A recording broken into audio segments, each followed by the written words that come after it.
नमस्कार दोस्तों, spring board के डिजिटल प्लेटफॉर्म पर आपका स्वागत है। आज स्टार्ट करेंगे हम राजस्थान ज्योग्राफी का जो क्लाइमेट वाला पार्ट है, जिसके लास्ट में आपके 2 सेशन कंप्लीट हो चुके हैं। अर्थात 2 क्लासेज में अपन ने उसको काफ़ी पोर्शन को कवर कर लिया है। उसी का जो लास्ट पार्ट है जिसमें हम कवर करेंगे क्लाइमेट सीजन क्लासिफिकेशन, जिसका मीनिंग है कि राजस्थान के अंदर जो जलवायु है उसकी जो ऋतुओं का वर्गीकरण है उसको कवर करते हुए चलेंगे।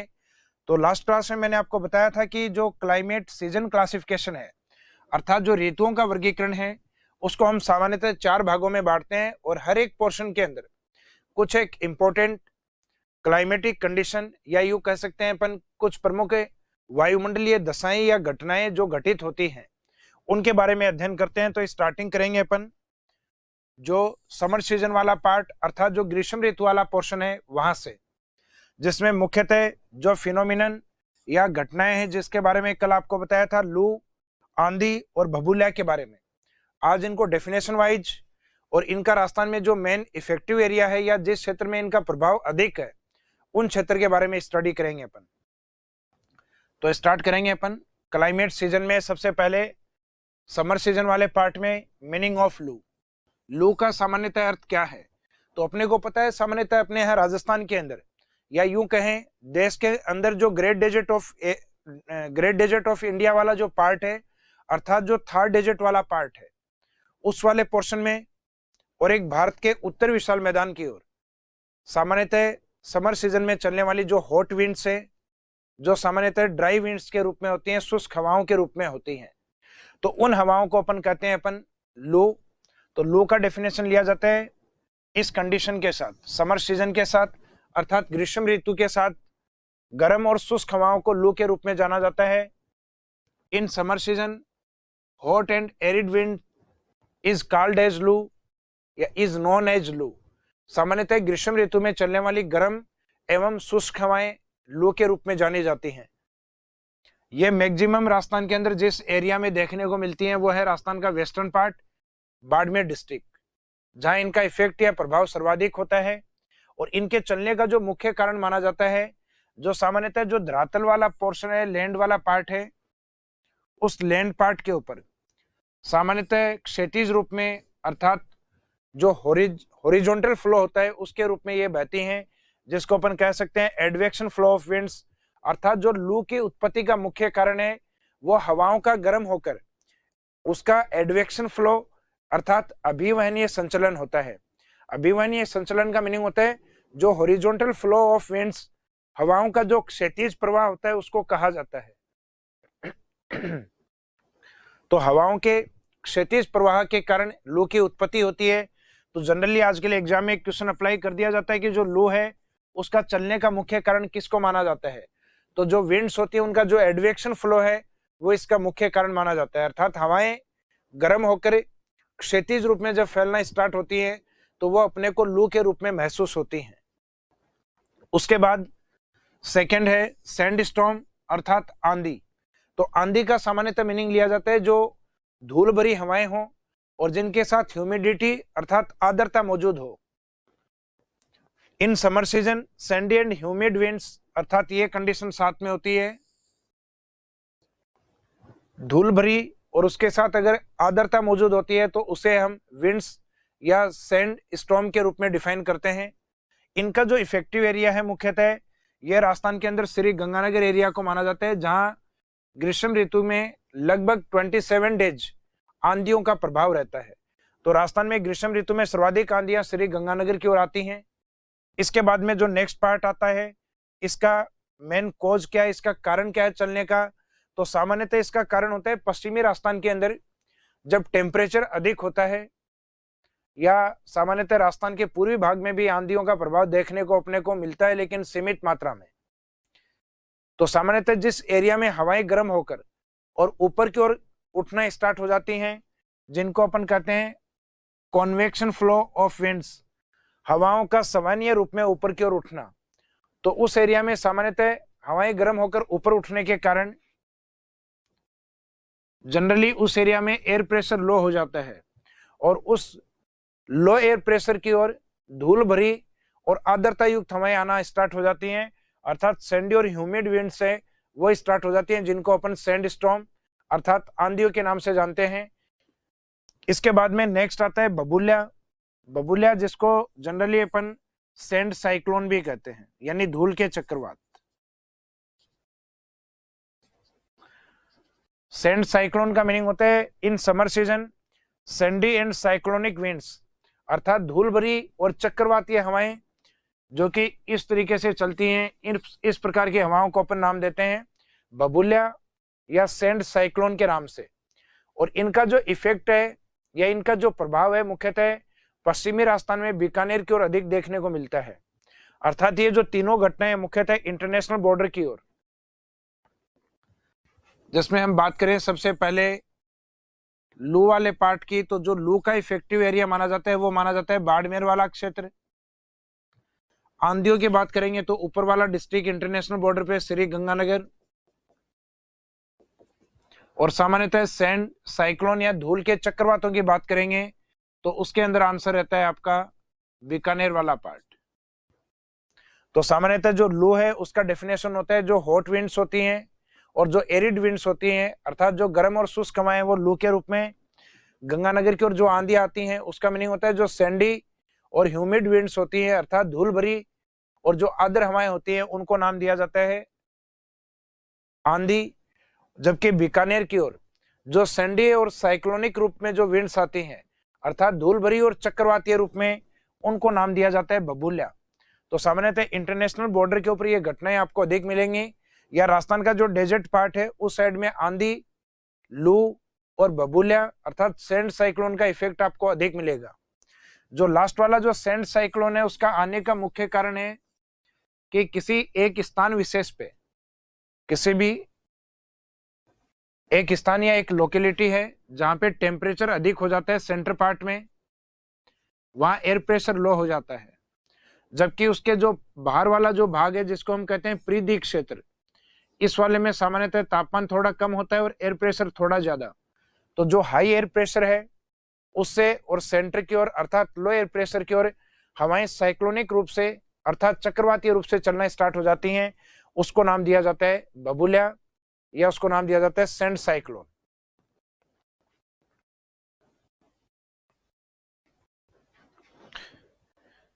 इनका जो मेन रीजन या कॉज है उसका जैसा कि आपको बताया कि air pressure is low in the centre of A palace, किसी एक स्थान विशेष के केंद्र में तापमान का अधिक और वायुदाब का कम होना। और दूसरा होता है while air pressure is high in the circumference areas, यानी जो परिधि या बाह्य क्षेत्र है उसमें टेम्परेचर कम और एयर प्रेशर का हाई होना। तो जैसे हाई एयर प्रेशर अर्थात परिधि वाले क्षेत्र से सेंट्रल पार्ट की ओर हवाओं का अंदर आना स्टार्ट हो जाता है जिसको कहते हैं साइक्लोनिक विंड्स, और ये धूल के साथ आती हैं, इस कारण इनको सैंडी साइक्लोन अर्थात धूल के चक्रवात या राजस्थान के लोकल में इनको कहा जाता है बबूल्या। तो इनका जो प्रभाव क्षेत्र है वो भी सामान्यतः अपने पश्चिमी राजस्थान बीकानेर की ओर अधिक देखने को मिलता है। इसके बाद में हम चलते हैं ग्रीष्म ऋतु से रिलेवेंट कुछ इंपॉर्टेंट पॉइंट्स,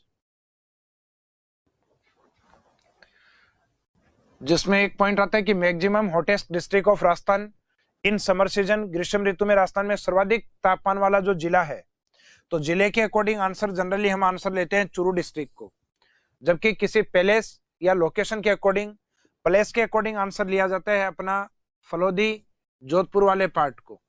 तो राजस्थान में सबसे अधिक तापमान वाला डिस्ट्रिक्ट चूरू और मैक्सिमम टेम्परेचर वाला प्लेस या लोकेशन के अकॉर्डिंग आंसर आता है फलोदी जोधपुर वाला पार्ट। इसके बाद में आता है नेक्स्ट मैक्सिमम टेम्परेचर रेंज इन राजस्थान स्टेट। राजस्थान के अंदर सर्वाधिक जो तापांतर है, तापांतर का मीनिंग होता है कि किसी एक दिन का या किसी एक साल का भी हो सकता है, किसी महीने का भी हो सकता है, कि जो मैक्सिमम टेम्परेचर होता है और जो मिनिमम टेम्परेचर होता है, मैक्सिमम टेम्परेचर और मिनिमम टेम्परेचर के बीच का जो गैप होता है उसको कहा जाता है टेम्परेचर रेंज अर्थात तापांतर। तो राजस्थान के अंदर जो मैक्सिमम टेम्परेचर रेंज है वो डेली या दैनिक हिसाब से अगर देखी जाए वो सर्वाधिक मानी जाती है जैसलमेर में। Daily range of temperature maximum के रूप में जैसलमेर को लिया जाता है। अर्थात जैसलमेर का दिन के समय तापमान आप ग्रीष्म ऋतु में देखते हैं तो लगभग 45-50 डिग्री तक पहुंच जाता है, लेकिन उस एरिया में डेजर्ट होने के कारण, मिट्टी होने के कारण सामान्यतः दिन का तापमान रात्रि का जो तापमान है वो आपके नीचे होकर लगभग 25 और 30 डिग्री सेल्सियस तक आ जाता है। यानी एक दिन के तापमान में लगभग 20 to 25 डिग्री सेल्सियस टेम्परेचर का फर्क होता है। इस कारण अपन मानते हैं कि maximum daily range of temperature वो राजस्थान में जैसलमेर का होता है। जबकि ये ईयर वाइज अगर काउंट किया जाए तो maximum annual range of temperature की वार्षिक तापांतर वो राजस्थान में सर्वाधिक कहाँ का है, तो आंसर लिया जाता है चूरू को, क्योंकि राजस्थान का जो समर सीजन है उसमें मैक्सिमम हॉट डिस्ट्रिक्ट के रूप में लिया जाता है चूरू को, और जो विंटर सीजन होता है, शीत ऋतु होता है, उसमें ठंडे जिले के रूप में लिया जाता है चूरू को। यानी चूरू सबसे गर्म जिला भी है और सबसे ठंडा जिला भी है, तो उसका गर्म होना और ठंडा होना वो एक दिन में पॉसिबल नहीं है। तो चूरू है समर सीजन के टाइम मैक्सिमम हॉट डिस्ट्रिक्ट में, और विंटर सीजन में मोस्ट कोल्ड डिस्ट्रिक्ट के रूप में इसको जाना जाता है, यानी सर्वाधिक ठंडे जिले के रूप में इसको जाना जाता है। तो चूरू है, उसका वार्षिक तापांतर सर्वाधिक मिलेगा, यानी साल भर का जो तापांतर है वो मैक्सिमम चूरू के पास, और जो डेली टेम्परेचर रेंज है वो मैक्सिमम आपको देखने को मिलेगी जैसलमेर में। तो इस वाली चीज से याद रखिएगा कि चूरू ग्रीष्म ऋतु में सर्वाधिक गर्म और शीत ऋतु में सर्वाधिक ठंडा है, और ग्रीष्म ऋतु और शीत ऋतु एक दिन में पॉसिबल नहीं है। तो इसका मीनिंग वार्षिक तापांतर है चूरू का अधिक और दैनिक तापांतर है जैसलमेर का अधिक। इसके बाद में maximum coldest place in Rajasthan state in summer season. सामान्यतः ग्रीष्म ऋतु में राजस्थान का सबसे ठंडा स्थान या जो डिस्ट्रिक्ट है वो कौन सा है, तो सामान्यतः जो टेम्परेचर का ग्रीष्म ऋतु में कम होने का कारण है वो रिलीफ फीचर्स को माना जाता है, अर्थात मुख्यतः ऊंचा उच्च वाले भाग को माना जाता है, या जो ऊंचा उच्च होता है, रिलीफ फीचर्स होता है, वो इस एरिया टेम्परेचर को इफेक्ट डालते हैं। तो राजस्थान में जो मैक्सिमम हाइट वाले जो पार्ट होंगे उस एरिया में सामान्यतः टेम्परेचर कम होगा, और जिनमें हाइट जनरली कम होती है उन एरियाज का टेम्परेचर जनरली अधिक होता है। जैसे राजस्थान का जो ईस्टर्न प्लेन है, वेस्टर्न डेजर्ट एरिया है, यहाँ की हाइट या ऊंचाई है वो कम होती है। तो रिलीफ फीचर्स में जो मैक्सिमम हाइट वाली लोकेशन है या अधिक ऊंचाई वाले स्थान है, वहां का टेम्परेचर सामान्यतः अपने को क्या मिलेगा, कम मिलेगा। तो इसमें यही पॉइंट एग्जाम में जनरली अप्लाई किया जाता है कि ग्रीष्म ऋतु में या गर्मी की ऋतु में राजस्थान में सबसे कम तापमान सिरोही और माउंट आबू की ओर होता है। उसका कारण क्या है, तो उसका मेन रीजन है उसका रिलीफ फीचर्स या उसके उच्चावचीय स्थिति। तो न्यूनतम तापमान डिस्ट्रिक्ट के अकॉर्डिंग लिया जाता है सिरोही को, और प्लेस के अकॉर्डिंग या स्थान के अकॉर्डिंग लिया जाता है माउंट आबू वाले पार्ट को। इसके बाद में हम देखते हैं नेक्स्ट सीजन, रेनी सीजन। अर्थात क्लाइमेट क्लासिफिकेशन में पहला अपन समर सीजन को कंप्लीट करते हैं, लू, आंधी और बबूलिया को। उसके बाद में हम कवर करेंगे अपने वर्षा ऋतु वाले पार्ट को। तो वर्षा ऋतु वाले पार्ट में जो मेन घटना या जो प्रमुख इंसिडेंट या जो फिनोमिनन या घटना है वो आती है मानसून। तो सबसे पहले तो ये जो शब्द है मानसून, इसके बारे में पूछा जाता है कि जो मानसून शब्द है इसका बेसिक वर्ड या इसका जो मूल शब्द है वो क्या है, तो इसका मूल शब्द लिया जाता है मौसम, जो कि मेनली अरेबिक लैंग्वेज अर्थात अरबी भाषा का शब्द है, और इस शब्द को देने वाले जो व्यक्ति हैं उनका नाम लिया जाता है अल मसूदी। यानी मुख्यतः जो मानसून शब्द है किसके द्वारा दिया गया है, ये अल मसूदी के द्वारा दिया गया है। और इसका मीनिंग क्या लिया जाता है, मीनिंग ऑफ मानसून से क्या तात्पर्य है या इसका मीनिंग क्या है, तो मानसून का मीनिंग होता है चेंज इन सीजन अर्थात ऋतु में परिवर्तन, और दूसरा मीनिंग इसका लिया जाता है change in direction of winds which move towards from water to land part. यानी सामान्यतः हवाओं की दिशा में परिवर्तन होना जो कि जल से और स्थल की ओर होता है, तो उसको सामान्यतः अपन मानसून के रूप में लेते हैं। तो मानसून के अंदर उन विंड्स को लिया जाएगा जिनका डायरेक्शन जनरली अपना जल से, वाटर पार्ट से और लैंड पार्ट या स्थल की ओर जो हवाएं चलती है सामान्यतः वो मानसून के रूप में होती हैं। तो इससे रिलेवेंट जो अभी कुछ बेसिक शब्द आपको मैंने बताए हैं कि मानसून है मूलतः किस शब्द से बना हुआ है, तो इसका एक तो जो बेसिक वर्ड या मूल शब्द है ये याद रखिएगा कि मौसम शब्द से बना हुआ है, जो कि अरबी भाषा के शब्द से लिया गया है। और इस शब्द को काम में लेने वाले पहले व्यक्ति या फादर ऑफ मानसून, जो father of monsoon word, monsoon शब्द के पिता के रूप में जिनको जाना जाता है, वो व्यक्ति हैं अल मसूदी। और मानसून का मीनिंग होता है जो विंड डायरेक्शन है उनमें चेंज होना, और साल में ये कम से कम 2 बार होता है।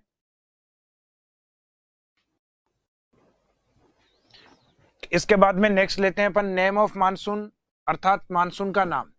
तो हमारे यहाँ का जो मानसून है, जो इंडियन मानसून कह सकते हैं या अपन कह सकते हैं monsoon of Rajasthan state, Rajasthan का मानसून है, इसको नाम किस आधार पे दिया जाता है? तो जनरली इसको नाम दिया जाता है डायरेक्शन के अकॉर्डिंग। जैसे भारत में जिस ओर से आएगा,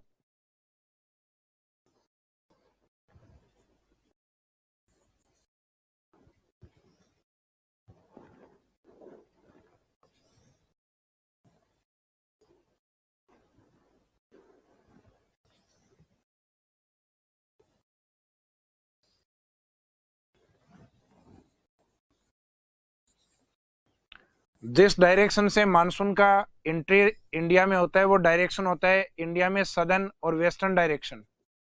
अर्थात जो विंड डायरेक्शन है, उस विंड डायरेक्शन को अगर आप डिवाइड करते हैं तो उसमें आंसर रहता है सदर्न वेस्टर्न मानसून, जो कि नदर्न ईस्टर्न की ओर आगे की ओर बढ़ता है। तो जो इनिशियल डायरेक्शन होती है मानसून की या हवा की, वो मानसून के जो नाम है उसके अकॉर्डिंग बोला जाता है, या मानसून का नाम वो तय होता है जो विंड डायरेक्शन का स्टार्टिंग होता है। तो विंड डायरेक्शन का स्टार्टिंग होता है सदर्न वेस्टर्न पार्ट की ओर से, इस कारण इस मानसून को नाम दिया गया है सदर्न वेस्टर्न मानसून, जिसकी उत्पत्ति मुख्यतः इंडियन ओशियन अर्थात हिंद महासागर की ओर से मानी जाती है। तो लास्ट में अपन ने देखा था कि जो मानसून का जो नाम है, नेम ऑफ मानसून है, वो दिया जाता है सदर्न वेस्टर्न मानसून के रूप में, अर्थात दक्षिणी पश्चिमी मानसून के रूप में, क्योंकि हवा की जो प्रारंभिक दिशा है जिस ओर से वो आ रही है वो सदर्न वेस्टर्न वाला पार्ट है। और इसका जो ओरिजिन या उत्पत्ति जो मानी जाती है वो मानी जाती है इंडियन ओशियन अर्थात जो हिंद महासागर वाला पार्ट है उसके अंदर। उसके बाद में नेक्स्ट पार्ट आता है मॉनसून के अंदर डेट ऑफ मॉनसून, मानसून की तिथि को लेकर। तो मानसून की जो तिथि है उनसे अपने को पता चलता है कि मॉनसून इस टाइम जो रेनी सीजन होता है उस समय पे पहुंचा है, या समय से पहले पहुंचा है, या समय के बाद पहुंचा है। अर्थात मानसून ऑन टाइम है या टाइम से पहले वो पहुंच गया है, या फिर वो उस दी गई डेट के बाद में आ रहा है अर्थात डिले है। तो ये देखने के लिए हम इसको एक बेस और एक डेट देते हैं। तो राजस्थान के अंदर ये डेट पहले मानी जाती थी 15 जून, जो अभी कर दी गई है 25 जून, जबकि एंट्री डेट इंडिया या कंट्री के अकॉर्डिंग मानी जाती है 1 जून। हालांकि देश में मॉनसून है, जो मेनलैंड पार्ट है केरल, उसका 1 जून माना गया है। मॉनसून उससे भी पहले अंडमान और निकोबार वाले जो पार्ट हैं उसके अंदर आता है अपने, जिसकी डेट अपने जनरली मानी जाती है 25 मई यानी 25 मई को। तो सामान्यतः जो केरल या मालाबार कोस्टल एरिया है वहां से मॉनसून की एंट्री होती है, जबकि राजस्थान में एंट्री मानी जाती है बांसवाड़ा, और ये ऑप्शन नहीं हो तो बाद में आंसर मानते हैं अपन डूंगरपुर वाला पार्ट, यानी राजस्थान के सदर्न पार्ट की ओर से मॉनसून की एंट्री होती है। उसके बाद में इसका प्रभाव डूंगरपुर में देखने को मिलेगा। और दूसरा पार्ट होता है मानसून के अंदर मानसून डिपार्चर डेट, अर्थात एक तो है अपनी आगमन तिथि और दूसरी होती है इसके लौटने की अर्थात निवर्तन तिथि। तो मानसून के डिपार्चर डेट है वो इंडिया के अकॉर्डिंग 2 ली जाती हैं। एक तो जो नदर्न इंडिया वाला पार्ट है उत्तर भारत की ओर, जहां सामान्यतः 30 सितंबर के बाद मानसून लौटना स्टार्ट कर देता है अर्थात 1 अक्टूबर से, जबकि इंडिया का जो सदर्न पार्ट है यहाँ सामान्यतः मानसून है वो 31 अक्टूबर के बाद रिटर्न करना स्टार्ट करता है। तो देश में मानसून के लौटने की स्टार्टिंग कब से मानी जाती है? तो ये स्टार्टिंग मानी जाती है 1 अक्टूबर से, जबकि कंप्लीटली इंडिया से, संपूर्ण भारत से ये डेट मानी जाती है 31 अक्टूबर। जबकि राजस्थान में मानसून की जो डिपार्चर डेट है वह सितंबर लास्ट को लिया गया अर्थात 1 अक्टूबर के आसपास। तो ये डेट मानते हैं हम सितंबर 30 को।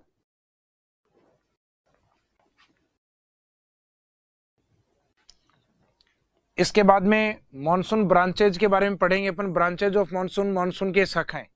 तो अभी तक तो अपन ने बेसिक पॉइंट्स इसमें देखे हैं। एक तो मानसून का मीनिंग क्या है, दूसरा मानसून को नाम कौन सा दिया गया है, और उसके बाद में उससे रिलेवेंट जो डेट है अर्थात अराइवल डेट और डिपार्चर डेट, अर्थात मानसून की पहुंचने वाली तिथियां और मानसून के वापस लौटने वाली तिथियां। इसके बाद में नेक्स्ट पार्ट आता है ब्रांचेज ऑफ मानसून। तो मानसून की जो ब्रांचेज हैं, मानसून ब्रांचेज का मीनिंग है जो सदर्न वेस्टर्न मानसून है वो जनरली भारत में 2 ओर से एंट्री करता है, जिसमें एक तो ये वाला पार्ट आता है जिसको हम कहते हैं अरब सागरीय भाग, अरेबिक सी पार्ट। दूसरा पोर्शन उसका होता है बे ऑफ बंगाल अर्थात बंगाल की खाड़ी का हिस्सा, जिस ओर से मानसून हमारे यहाँ इंडिया में एंट्री करता है।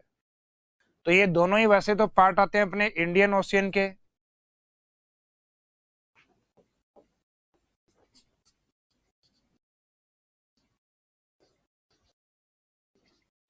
हिंद महासागर के पार्ट। तो सामान्यतः पूछा जाए भारतीय मानसून किस ओशियन से आता है, किस महासागर से आता है, तो इसमें ओशन का आंसर लिया जाता है इंडियन ओशन। जबकि इसके 2 पार्ट है, बंगाल की खाड़ी और अरब सागर, इन 2 ओर से एंट्री करता है। तो इस मानसून की जो ब्रांचेज हैं वो इसी एरिया को लिया जाता है। एक तो अरेबिक सी ब्रांच और दूसरी है बे ऑफ बंगाल ब्रांचेज अर्थात अरब सागरीय शाखाएं, और दूसरी है बंगाल की खाड़ी की शाखाएं। अरब सागर की ओर से सामान्यतः जो शाखाएं आती हैं वो 3 पार्ट्स में डिवाइड होती हैं। जैसा कि इसमें दिया गया जो अरब सी ब्रांच है उसमें एक तो आती है वेस्टर्न घाट पे, यानी इंडिया के मैप के अकॉर्डिंग देखें तो इस वाले पार्ट पे। दूसरा जो पोर्शन माना जाता है वो विंध्यन और सतपुड़ा के बीच से होते हुए छोटा नागपुर प्लेट्यू अर्थात छोटा नागपुर ब्रांच झारखंड की ओर। और तीसरे वाला जो पार्ट है वो गल्फ ऑफ कच्छ की ओर से, यानी कच्छ की खाड़ी की ओर से और आगे हिमाचल की ओर। तो इसका मीनिंग जहां से स्टार्ट हुई है वो है अरेबिक सी पार्ट, और जहां पहुंच रही है उसके अकॉर्डिंग इनको नाम दिया जाता है। सबसे पहले वाले को वेस्टर्न घाट या पश्चिमी घाट, दूसरे वाले को नाम दिया छोटा नागपुर ब्रांच झारखंड वाली, और तीसरी जो हिमाचल में पहुंचती है उसको नाम दिया हिमाचल ब्रांच। यानी ये जो तीनों ब्रांच हैं जिसमें से राजस्थान से रिलेवेंट हिमाचल ब्रांच होती है। तो इसके नीचे आपको इंडिकेट करना है related to Rajasthan state, Rajasthan से संबंधित।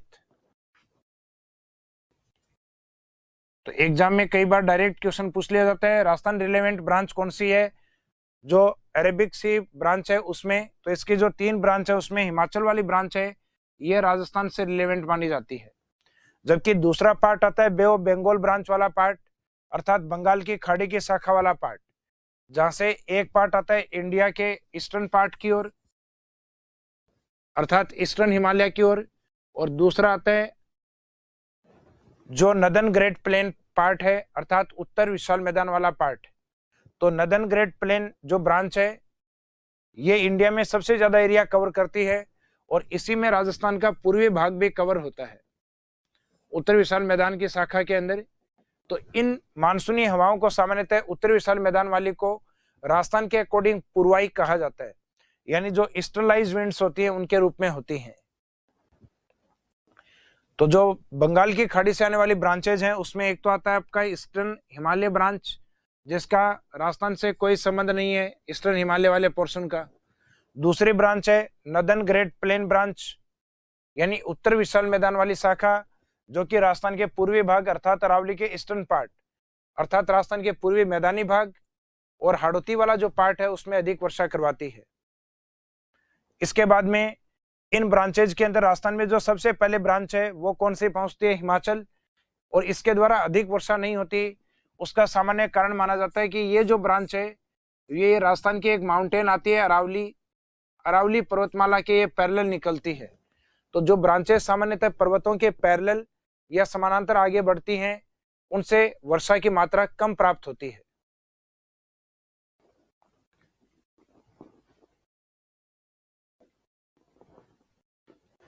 तो ब्रांचेज जिसकी मैंने कहा था अपन चर्चा करेंगे, जो ब्रांचेज है तो जो 3 ब्रांचेज थी तो अरब सी ब्रांच की ओर से ये वाला जो पार्ट है जो वेस्टर्न घाट के ऊपर टकरा रहा है डायरेक्ट। इसके बाद में एक दूसरा पोर्शन है जो कि इस साइड से छोटा नागपुर की ओर पहुंचता है, और इसका जो तीसरा पार्ट है जो कि हिमाचल ब्रांच के रूप में ऊपर की ओर जाता है। जबकि बे ऑफ बंगाल ब्रांच के रूप में आता है, एक पोर्शन आता है ईस्टर्न हिमालय, पूर्वी हिमालय की ओर, दूसरा पोर्शन आता है इस साइड में नदन ग्रेट प्लेन एरिया अर्थात उत्तर विशाल मैदान वाला जो पार्ट है उसके रूप में। अब इनमें राजस्थान में सबसे पहले जो पहुंचेगा वो पहुंचेगा हिमाचल ब्रांच, क्योंकि ये हमारे नजदीक है, लेकिन इससे अधिक वर्षा नहीं होती है। उसका रीजन माना जाता है अरावली के पैरेलल होने को। और बे ऑफ बंगाल में राजस्थान में सर्वाधिक वर्षा इस ब्रांच से होती है जो नदन ग्रेट प्लेन ब्रांच यानी उत्तर विशाल मैदान वाली शाखा के रूप में प्रसिद्ध है। तो सबसे पहले अरब सागरीय पहुंचती है, लेकिन अधिक वर्षा कौन सी करवाती है? बंगाल की खाड़ी की ब्रांच।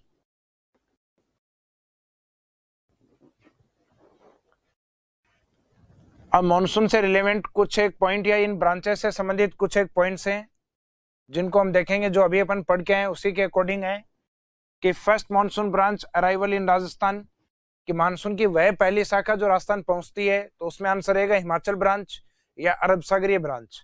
अब इससे अधिक वर्षा क्यों नहीं होती? जैसा कि आपको रीजन बताया, इससे अधिक वर्षा नहीं होती क्योंकि अरावली इसके पैरेलल है।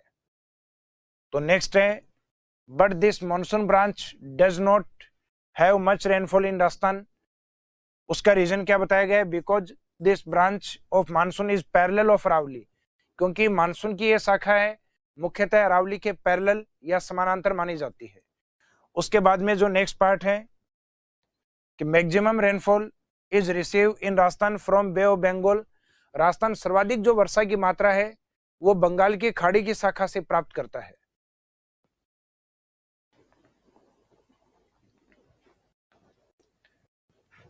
फिर बंगाल की खाड़ी की शाखा से जो मानसून हमारे यहाँ राजस्थान में आता है उसको नाम दिया जाता है ईस्टर्लाइज अर्थात पूर्वाई। पूर्वाई का मीनिंग ये होता है, ये वाला जो पार्ट राजस्थान है, इस राजस्थान में जो पूर्व की ओर से हवाएं आ रही हैं, आर्द्र हवाएं, जो कि किस ओर से आती हैं? बंगाल की खाड़ी। तो सामान्यतः इन बंगाल की खाड़ी की ओर से आने वाली जो मानसूनी या आर्द्र हवाएं या जो ह्यूमिड विंड्स होती हैं, इनको पूर्वाई कहा जाता है या ईस्टर्लाइज विंड्स कहा जाता है, जिससे अरावली के ईस्टर्न पार्ट की ओर अर्थात पूर्वी मैदान और हाड़ौती रीजन की ओर अधिक वर्षा होती है। तो ईस्टर्लाइज विंड्स का या पूर्वाई का मीनिंग होता है the monsoon winds coming from bay of Bengal are called as easterlies. This winds causes more rainfall in the eastern Rajasthan.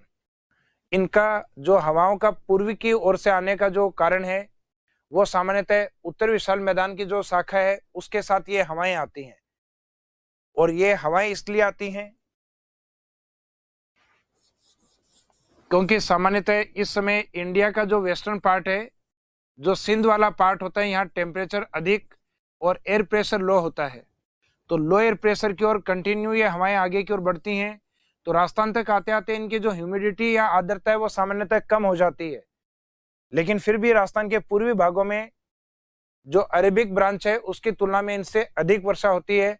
तो जनरली हम मानते हैं कि बंगाल की खाड़ी की जो ब्रांच है ये राजस्थान में अधिक वर्षा करवाती है अरब सागर की ब्रांच की तुलना में।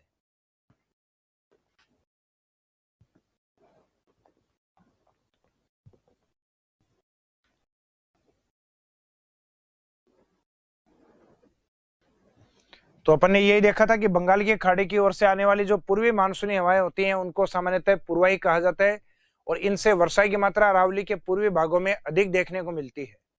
इसके बाद जो नेक्स्ट पार्ट है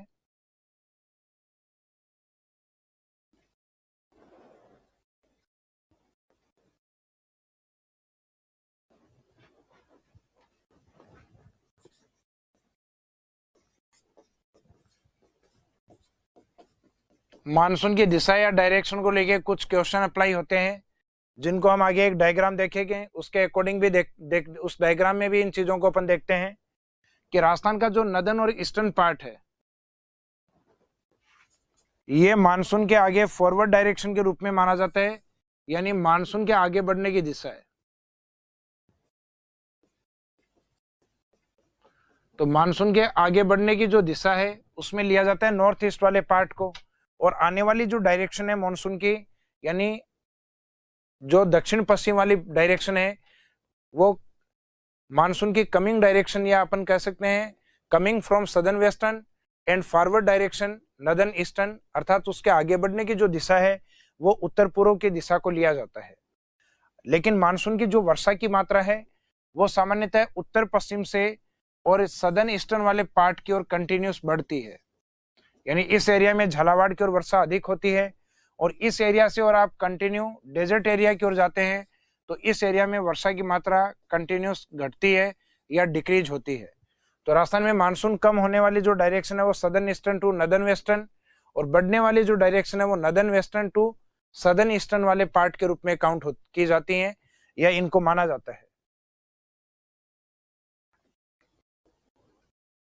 इसके बाद में इफेक्ट ऑफ मानसून इन राजस्थान। राजस्थान के अंदर सामान्यतः मानसून का जो प्रभाव है वो किस तरीके का है, तो इसके अंदर हम मानते हैं राजस्थान में मैक्सिमम जो मानसून का इफेक्ट है वो माना जाता है झालावाड़ डिस्ट्रिक्ट में, जबकि प्लेस के अकॉर्डिंग या स्थान विशेष के अकॉर्डिंग माना जाता है माउंट आबू वाले पार्ट को। और मिनिमम इफेक्ट है मानसून का डिस्ट्रिक्ट वाइज माना जाता है जैसलमेर में, जहां एवरेज 10 सेंटीमीटर रेनफॉल है, और मिनिमम इफेक्ट प्लेस वाइज माना जाता है सम जैसलमेर के अंदर, जहां जनरली वर्षा की मात्रा 0 सेंटीमीटर वर्षा की मात्रा इसमें माना गया है। सेल्सियस यूनिट होती है तापमान की, और यहाँ जो वर्षा की मात्रा है ये है सेंटीमीटर के अंदर।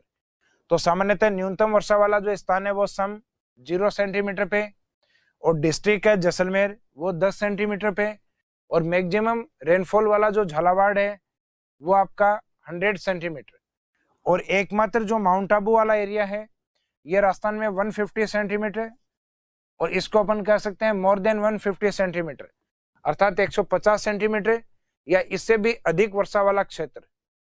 तो 150 सेंटीमीटर या उससे भी अधिक वर्षा वाला क्षेत्र कौन सा लिया जाता है, माउंट आबू सिरोही वाले पार्ट को। तो मॉनसून का इफेक्ट अपने मैक्सिमम या सर्वाधिक देखा है डिस्ट्रिक्ट वाइज झालावाड़ में, और एरिया वाइज या एक प्लेस या लोकेशन के अकॉर्डिंग सिरोही माउंट आबू के अंदर। और दूसरा मिनिमम इफेक्ट होता है जैसलमेर की ओर, और उसी का एक पार्ट है सम, जहां किसी लोकेशन वाइज मॉनसून सबसे कम प्रभाव करता है या सबसे कम इफेक्ट डालता है। तो राजस्थान में न्यूनतम वर्षा या वर्षा रहित क्षेत्र माना जाता है सम जैसलमेर को, जहां वर्षा के एवरेज को जनरली अपन 1 सेंटीमीटर से भी कम यानी नियर अबाउट 0 सेंटीमीटर मानते हैं।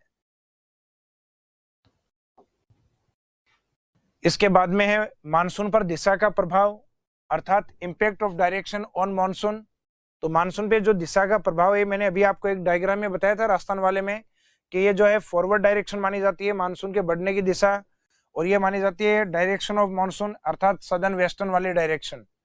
वर्षा की मात्रा बढ़ती है नदर्न वेस्टर्न डेजर्ट से हाड़ौती रीजन की ओर, और हाड़ौती रीजन से आप डेजर्ट एरिया की ओर जाओगे तो कंटिन्यूस वर्षा की मात्रा क्या होगी, कम। राजस्थान में सामान्यतः वर्षा दक्षिणी पूर्वी भाग में अधिक होती है, लेकिन इनमें से किसी एक पोर्शन को चुनना हो तो आंसर रहेगा मैक्सिमम सदर्न पार्ट। राजस्थान में मिनिमम वर्षा होती है नदर्न वेस्टर्न पार्ट में, लेकिन इनमें किसी एक को चुनना हो तो मिनिमम वाला पार्ट रहेगा आपका वेस्टर्न राजस्थान, पश्चिमी राजस्थान। तो राजस्थान में सर्वाधिक वर्षा वाला क्षेत्र सदर्न राजस्थान, और मिनिमम रेनफॉल या न्यूनतम वर्षा वाला क्षेत्र पश्चिमी राजस्थान।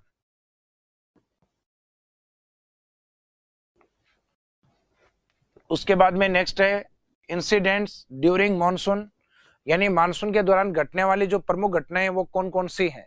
तो आमतौर पे हम देखते हैं कि राजस्थान के अंदर या देश में जब स्टार्टिंग में मानसून की एंट्री होती है तो मानसून की एंट्री के दौरान बादलों का तेज गर्जना और उनसे जो हेवी रेनफॉल होता है उस घटना को अपन नाम देते हैं मानसून बरस्टिंग, अर्थात मानसून के स्टार्टिंग में तेज वर्षा का होना मानसून प्रस्फोट कहलाता है। और इसका जो टाइम पीरियड होता है प्रस्फोट का,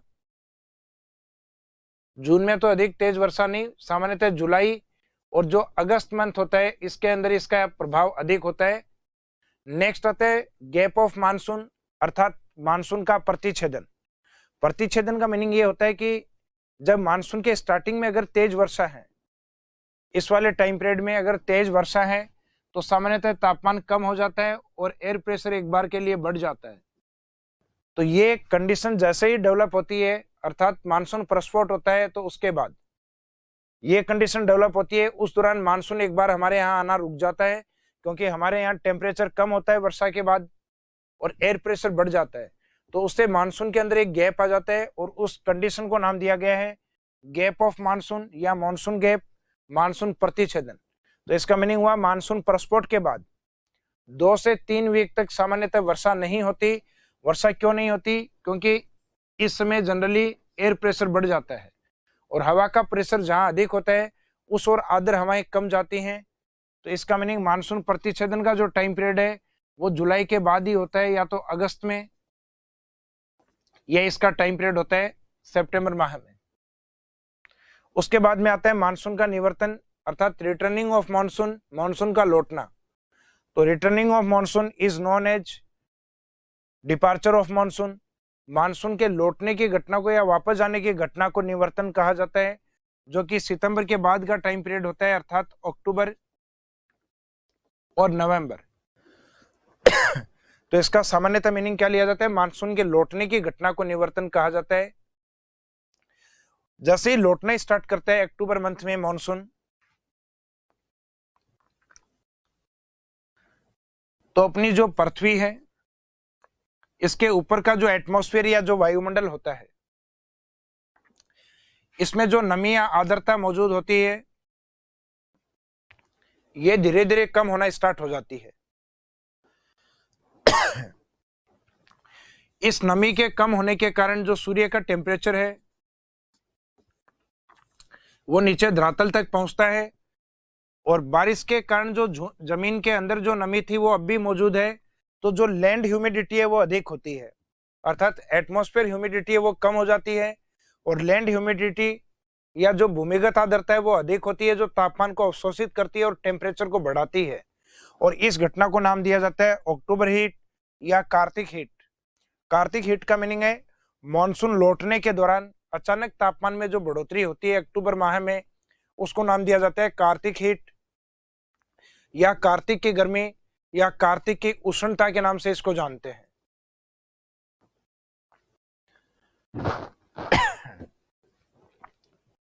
उसके बाद में नेक्स्ट लास्ट पॉइंट होता है राजस्थान के मानसून को प्रभावित करने वाली कुछ वैश्विक घटनाएं होती हैं, जिसमें एक इफेक्ट आता है आपका एल नीनो इफेक्ट और एक आता है ला नीना इफेक्ट।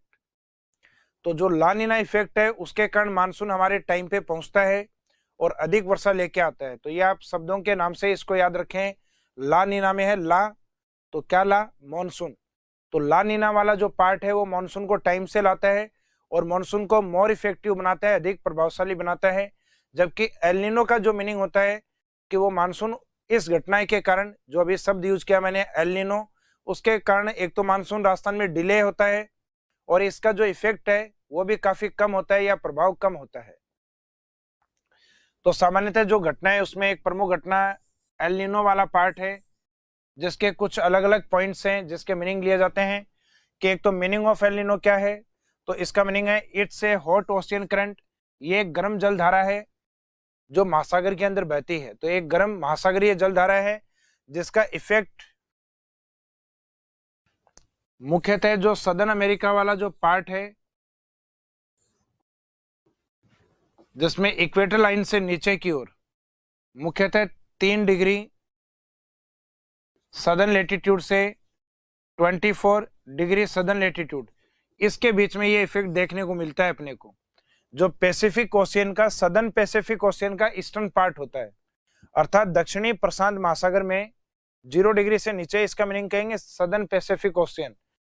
तो दक्षिणी प्रशांत महासागर के मुख्यतः पूर्वी तट पे ये घटना देखने को मिलती है अमेरिका के पास, सदर्न अमेरिका के पास।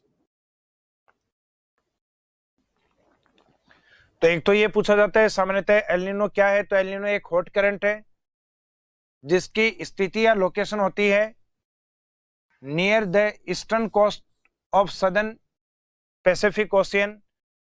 तो इसमें सामान्यतः जो near the eastern coast of southern America आता है। इसमें सदर्न अमेरिका और जो सदर्न पैसिफिक ओशियन का ईस्टर्न पार्ट है वो वाला हिस्सा, यानी प्रशांत महासागर का जो नीचे वाला पार्ट है जिसको सदर्न पैसिफिक ओशियन कहेंगे, और उसका जो ईस्टर्न कोस्ट होता है अर्थात western coast of southern America, दक्षिणी अमेरिका का पश्चिमी भाग, जहां पे अपने को टेम्परेचर बढ़ा हुआ महसूस होता है, और उस वाले पार्ट को नाम देते हैं अपन एल नीनो इफेक्ट। और इस एल नीनो इफेक्ट का जो प्रभाव है वो अपने सदर्न और ईस्टर्न एशिया के ऊपर अर्थात दक्षिणी और पूर्वी एशिया के ऊपर एक तरीके का नेगेटिव इफेक्ट होता है इस मॉनसून का, जिससे हमारे यहाँ मॉनसून लेट, और जो उसका इफेक्ट होगा लेट पहुंचने के बाद मॉनसून का इफेक्ट होगा हमारे यहाँ कम होगा। इसका मीनिंग मॉनसून का लेट अराइवल होना और उसका मिनिमम इफेक्ट होना, देरी से पहुंचना और उसका कम प्रभाव होने के पीछे मुख्य कारण किसको माना जाता है? एल नीनो को। तो ये सामान्यतः दक्षिणी प्रशांत महासागर का जो पूर्वी तट है अर्थात eastern coast of southern Pacific ocean, उस पे 3 डिग्री सदर्न लेटीट्यूड से और 24 डिग्री सदर्न लेटीट्यूड के बीच में ये गर्म जल धारा चलती है। इसके बाद में इसका जो टाइम पीरियड होता है मुख्यतः last week of December month, मुख्यतः दिसंबर माह का जो अंतिम सप्ताह है उसके अंदर ये ओशियन करंट उस महासागरीय भाग में जनरेट होती है या उत्पत्ति होती है। और इसका जो इफेक्ट है मानसून पे वो है late arrival and less effective monsoon, अर्थात मानसून का जो प्रभाव होता है वो सामान्यतः कम हो जाता है क्योंकि मानसून देरी से पहुंचता है, और देरी से पहुंचा हुआ मानसून सामान्यतः वर्षा की मात्रा है वो कम करवा पाता है।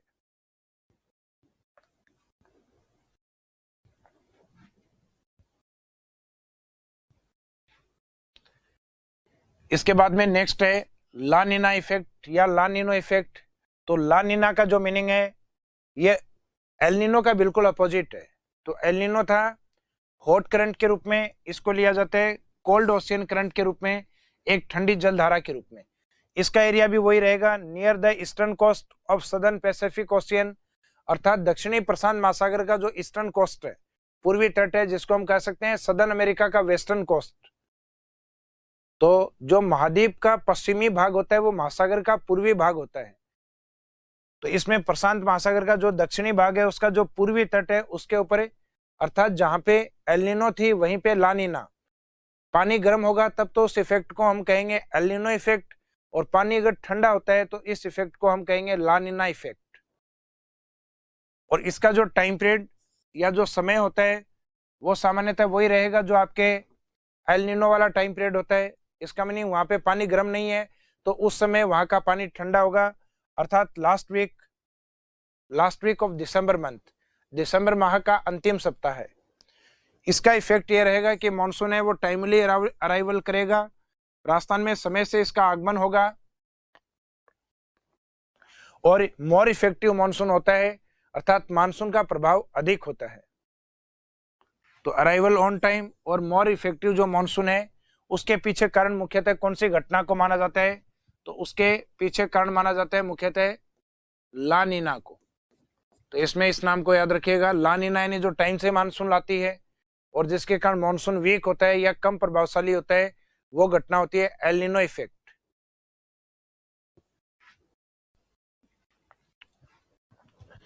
इसके बाद में नेक्स्ट है ऑटम सीजन अर्थात शरद ऋतु। शरद ऋतु जिनके जो मेन इंसिडेंट या जो फिनोमिनन है, जिनको हमने मानसून की ऋतुओं के दौरान जो कुछ कंडीशन आई थी उसमें देखा था कि ऑटम सीजन में एक तो पार्ट आता है रिटर्न ऑफ मानसून, यानी मानसून का लौटना या जाना।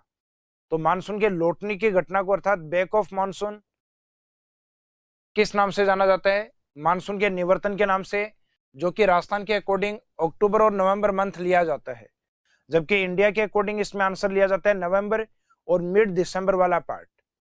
उसके बाद में आता है आपका अक्टूबर हीट अर्थात कार्तिक की गर्मी। अक्टूबर हीट का मीनिंग क्या लिया जाता है? अक्टूबर हीट का जनरल मीनिंग लिया जाता है कि अपने जो अक्टूबर मंथ में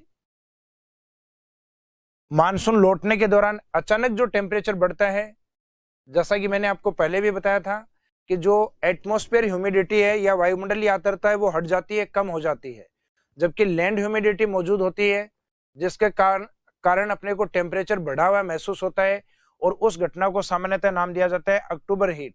अर्थात मानसून लौटने के दौरान अचानक जो तापमान में बढ़ोतरी महसूस होती है उसी को अक्टूबर हीट या कार्तिक की उष्णता कहा जाता है।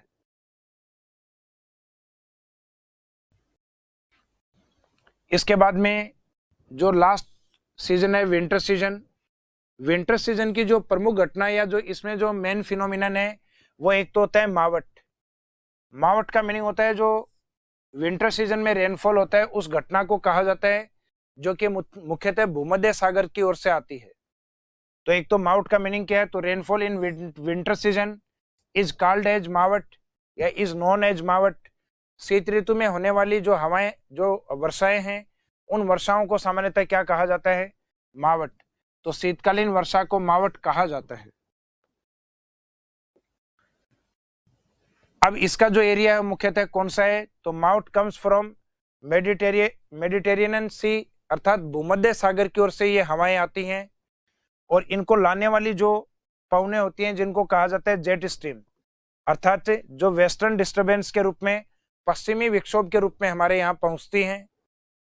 और इनका जो टाइम पीरियड होता है ये विंटर सीजन अर्थात दिसंबर से मार्च के बीच वाली जो वर्षा है उनके रूप में इसको लिया जाता है। और इस टाइम पीरियड में हमारी जो क्रॉप्स होती है मेनली वो होती है रबी क्रॉप्स। तो माउट का जो लाभ है या प्रॉफिट ऑफ माउट है वो मैक्सिमम रबी क्रॉप्स, और रबी में भी मेनली व्हीट या गेहूं को अधिक इसका फायदा होता है। इस कारण इन वर्षाओं को अपन गोल्डन ड्रॉप्स अर्थात स्वर्णिम बौछार या सोने की बौछार भी कहते हैं। तो इसका जो इफेक्टिव एरिया, जो इफेक्टिव एरिया है या जिस एरिया के ऊपर ये इफेक्ट डालती है वो मुख्यतः राजस्थान का उत्तरी भाग, श्री गंगानगर, हनुमानगढ़, बीकानेर और जैसलमेर, अर्थात राजस्थान का जो नॉर्दर्न और वेस्टर्न वाला पार्ट जहां मानसून का इफेक्ट कम होता है अर्थात समर सीजन में वर्षा कम होती है, उस एरिया में सामान्यतः माउट के द्वारा वर्षा अधिक होती है। और लास्ट में लिखा है mouth is also called golden drops because it's more benefit for wheat. Mouth को सामान्यतः गोल्डन ड्रॉप्स भी कहा जाता है, स्वर्णिम बौछार या सोने की बूंदों के रूप में इसको जाना जाता है, क्योंकि इसका सर्वाधिक जो लाभ है वो गेहूं की फसल को होता है।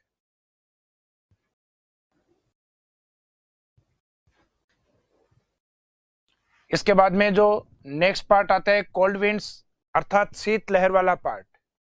तो शीत लहर का मीनिंग क्या लिया जाता है, सामान्यतः जो अपने विंटर सीजन के अंदर या शीत ऋतु के अंदर जो ठंडी हवाएं हिमालय की ओर से हमारे यहाँ राजस्थान में पहुंचती हैं, उन ठंडी हवाओं को जनरली क्या कहा जाता है, कोल्ड विंड्स या शीत लहर।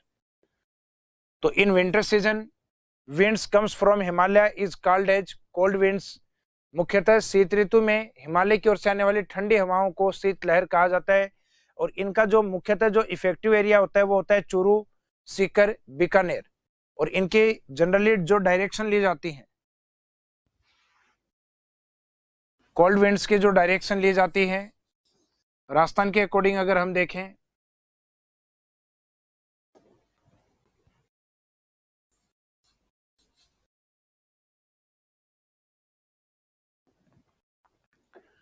तो इस साइड से हिमालय की ओर से आने वाली ठंडी हवाएं होती हैं, जिसमें मुख्यतः राजस्थान का जो नदन और ईस्टर्न वाला पार्ट है ये ज्यादा इफेक्टिव रहता है।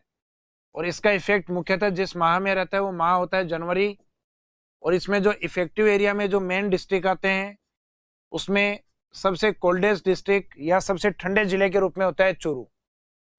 इसके बाद में इसके टच वाले एरिया जिसमें सीकर और बीकानेर वाले पार्ट को लिया जाता है।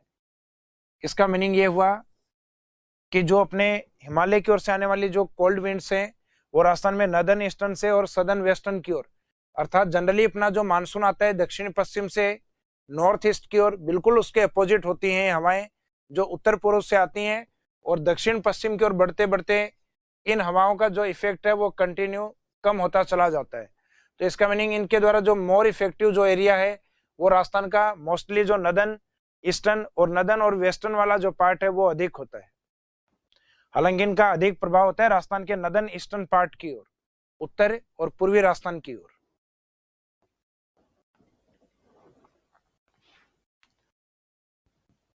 अपने को जो राजस्थान में मानसून मिलता है वो दो तरीके से मिलता है। एक तो अपना जो समर सीजन मानसून है उसके रूप में जिससे 90% रेनफॉल होता है, जबकि दूसरा मानसून मिलता है अपने को विंटर मानसून के रूप में जिसका इफेक्ट 90% मानसून के रूप में लिया जाता है।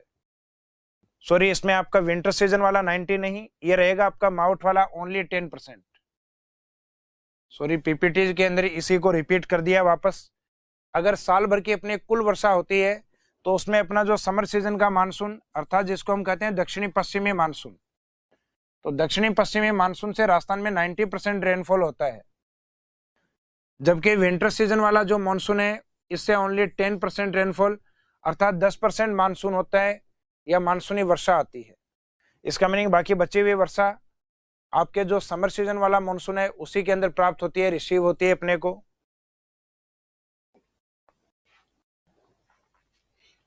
उसके बाद में इस चैप्टर के लास्ट में अदर इंपॉर्टेंट पॉइंट्स, जिसमें अपन 2 पॉइंट्स को कवर करेंगे। एक पॉइंट तो होता है आइसोहाइट लाइंस यानी समवर्षा रेखा वाला पार्ट। समवर्षा रेखा का मीनिंग है किसी मैप पर एक समान वर्षा वाले स्थानों को जो कनेक्ट करती हैं उन लाइंस को अपन क्या कहेंगे, आइसोहाइट लाइन, अर्थात ए लाइन ऑन ए मैप और chart connecting area of equal rainfall, यानी एक मानचित्र पे खींची गई वो रेखाएं जो एक समान वर्षा वाले स्थानों को जोड़ती हों। जैसे एग्जाम्पल के तौर पे जैसे राजस्थान वाला जो पार्ट है इसमें जो अरावली वाला जो रीजन है उसमें सामान्यतः वर्षा की मात्रा 50 सेंटीमीटर होती है, तो इस पूरी रेखा को अरावली को अपन कहते हैं 50 सेंटीमीटर समवर्षा रेखा का पार्ट।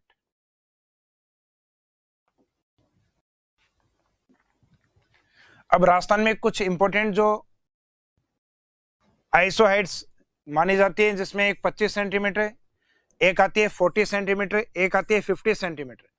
25 सेंटीमीटर आइसोहाइट्स है, ये अपन पढ़ते हैं सामान्यतः जब डेजर्ट का डिवाइडेशन करते हैं एरिड और सेमी एरिड डेजर्ट के अंदर, अर्थात मरुस्थल को शुष्क और अर्ध शुष्क भागों में बांटने का जो काम है वो करती है 25 सेंटीमीटर आइसोहाइट।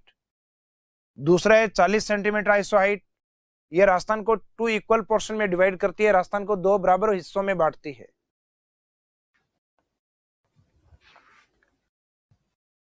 ये वाला जो पार्ट है राजस्थान के जस्ट पश्चिम वाला जो पार्ट है यहाँ पे स्थित है 40 सेंटीमीटर, और अरावली वाला पार्ट है ये 50 सेंटीमीटर, और जो डेजर्ट वाला पार्ट था वहां पे थी 25 सेंटीमीटर जो एरिड और सेमी एरिड डेजर्ट को अलग करती है। तो एरिड और सेमी एरिड का मीनिंग है शुष्क और अर्ध शुष्क मरुस्थल को अलग करने वाली वर्षा की मात्रा, जिसको हम कहेंगे 25 सेंटीमीटर वर्षा की मात्रा। एक होती है 40 सेंटीमीटर, जिसका मीनिंग होता है राजस्थान को 2 इक्वल पार्ट्स में डिवाइड करने वाली रेनफॉल या आइसोहाइट्स। नेक्स्ट आती है 50 सेंटीमीटर आइसोहाइट्स, जो कि अरावली पे लोकेटेड है और राजस्थान के 2 फिजिकल डिवीजन को अलग करती है, ईस्टर्न प्लेन को और वेस्टर्न डेजर्ट को, अर्थात पूर्वी मैदान को और पश्चिमी मरुस्थल को।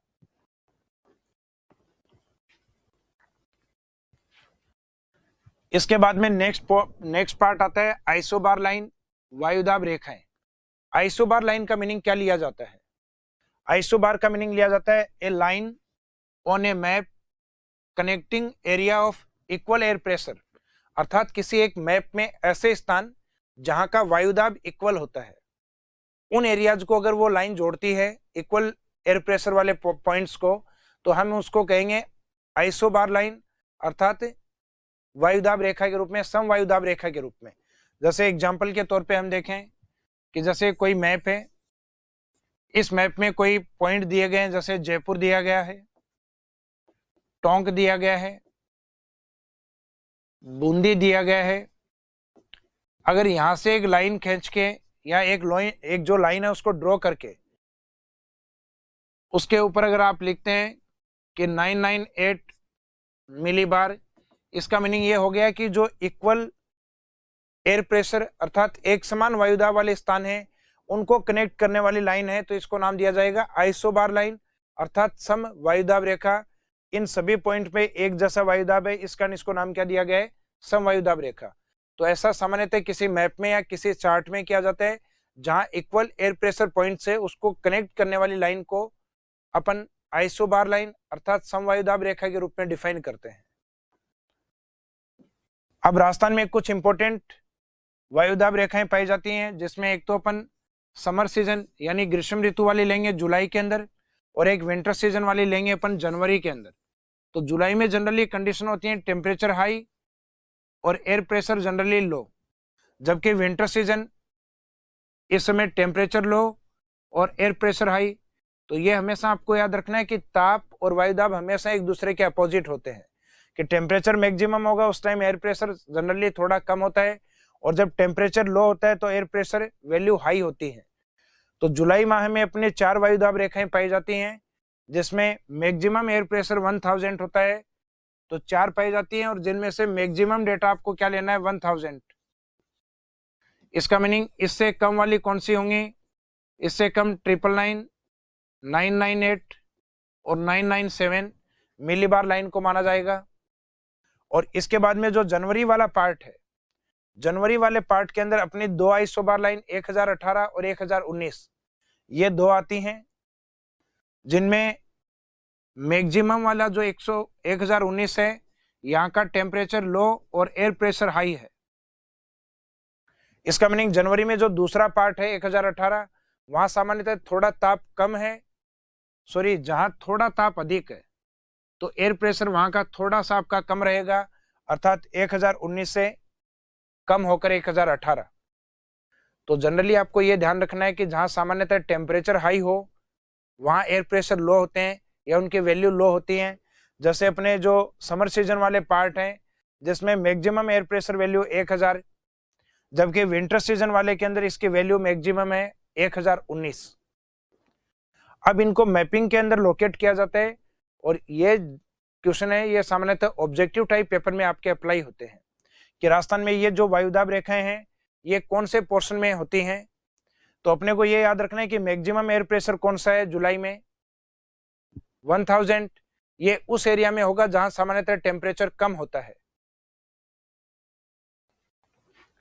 तो राजस्थान के मैप के अकॉर्डिंग अगर देखें अपन, तो राजस्थान का जो सिरोही वाला जो पार्ट है, इस सिरोही वाले पार्ट की ओर सामान्यतः 1000 मिलीबार वायुदाब रेखा होती है, क्योंकि यहाँ का एयर प्रेशर हाई है, क्योंकि टेम्परेचर यहाँ का लो रहता है जनरली, क्योंकि इस एरिया की हाइट अधिक है। जैसा कि मैंने आपको समर सीजन में बताया भी था, राजस्थान के सिरोही और माउंट आबू वाला जो एरिया है वहाँ का तापमान सामान्यतः कम होता है, कारण है वहाँ की हाइट अधिक होना। तो जो सिरोही वाला पार्ट, इसके पास में उदयपुर, प्रतापगढ़ और झालावाड़ वाला जो पार्ट है, इस एरिया में सामान्यतः पानी की उपस्थिति है और यहाँ की हाइट भी अधिक है। तो इस कारण जहां पे टेम्परेचर लो होगा वहां पे एयर प्रेशर अधिक होगा। तो ये कंडीशन जनरली हम जो देख रहे हैं ये जुलाई मंथ वाली देख रहे हैं। आप जैसे जैसे डेजर्ट की ओर जाओगे जुलाई में टेम्परेचर बढ़ेगा और एयर प्रेशर लो होगा। तो सिरोही से जस्ट आप जालोर में आते हैं तो यहाँ पे रहता है आपका 999 मिलीबार, जिसमें जालोर, पाली, अजमेर, टोंक और सवाई माधोपुर वाला पार्ट है ये कवर होता है। इसके जस्ट वेस्ट की ओर जाओगे आप बाड़मेर, जहां टेम्परेचर और बढ़ेगा और एयर प्रेशर वैल्यू और कम होगी 998, जो कि बाड़मेर, जोधपुर, नागौर और चूरू वाले पार्ट से होते हुए इस साइड में। और फिर लास्ट में जैसलमेर में आप जाओगे तो टेम्परेचर और ज्यादा होगा, जहां एयर प्रेशर मिनिमम होगा 997। यहाँ से इंटरनेशनल बॉर्डर के श्रीगंगानगर और बीकानेर वाले पार्ट को कवर करते हुए पाकिस्तान की ओर। तो मुख्यतः आप सिरोही से अगर जैसलमेर की ओर जा रहे हैं तो कंटिन्यू टेम्परेचर बढ़ेगा और एयर प्रेशर लो होगा। और सिरोही की ओर अगर आते हैं यहाँ पे जुलाई मंथ में, तो सिरोही सामान्यतः अन्य जिलों की तुलना में टेम्परेचर कम होता है और वहाँ का एयर प्रेशर वैल्यू अधिक होगा। तो जुलाई में अगर आपको मैक्सिमम एयर प्रेशर लेना है तो वो maximum air pressure minimum temperature अर्थात सिरोही की ओर होगा। और पश्चिमी राजस्थान में जहां टेम्परेचर बढ़ेगा वहां एयर प्रेशर वैल्यू आपकी कम होती जाएंगी। इसके बाद में जनवरी के अंदर मुख्यतः जो 2 आइसोबार लाइन है 1018 और 1019, ये कहां लोकेट होती हैं? तो इनकी लोकेशन सामान्यतः राजस्थान के अंदर जनवरी में जो मिनिमम टेम्परेचर वाला जो पार्ट है वो होता है राजस्थान का जो नदन वाला पार्ट है, ये वाला हिस्सा, जिसमें एक बीकानेर डिस्ट्रिक्ट, एक लिया जाएगा आपका चूरू डिस्ट्रिक्ट, एक इसी के टच वाला पार्ट है सीकर डिस्ट्रिक्ट। इस एरिया में जनवरी मंथ में मिनिमम टेम्परेचर होता है, इसका मीनिंग एयर प्रेशर मैक्सिमम होगा, जो कि जनवरी में कितनी वैल्यू मानी जाती है, मैक्सिमम में 1019। और इस समय सूर्य की स्थिति है वो इक्वेटर लाइन के सदर्न पार्ट में होती है, अर्थात भूमध्य रेखा के दक्षिण में होती है, लेकिन वो राजस्थान के इस वाले पार्ट के नजदीक है सूर्य, जनरली सदर्न और वेस्टर्न पार्ट के। तो वहां की तुलना में इस वाले पोर्शन में टेम्परेचर थोड़ा ज्यादा होगा और एयर प्रेशर वैल्यू थोड़ी कम होगी, अर्थात 1018। वो रहेगी जैसलमेर, जोधपुर, पाली, राजसमंद, चित्तौड़ और झालावाड़ वाले पार्ट से।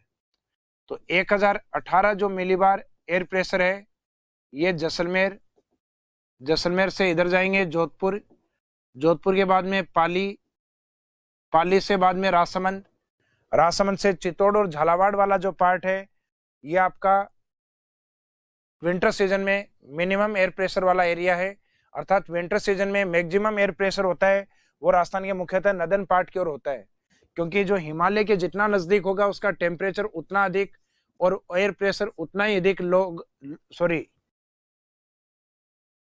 हिमालय के जो नजदीक होगा उसका टेम्परेचर उतना ही कम और उसका एयर प्रेशर उतना ही अधिक हाई होगा, क्योंकि विंटर सीजन में हिमालय का जो टेम्परेचर है ये काफी कम होता है और टेम्परेचर कम होता है इसका मीनिंग इस टाइम इसका एयर प्रेशर हाई होगा। तो हाई होगा इसका मीनिंग राजस्थान का इसके टच वाला पार्ट है वहां टेम्परेचर कम और एयर प्रेशर वैल्यू आपकी ज्यादा रहेगी। जैसे ही हिमालय से आप इक्वेटर लाइन की ओर आते हैं टेम्परेचर आपका बढ़ता है और टेम्परेचर बढ़ता है इसका मीनिंग आपका एयर प्रेशर वैल्यू है वो कम होगा, अर्थात 1018।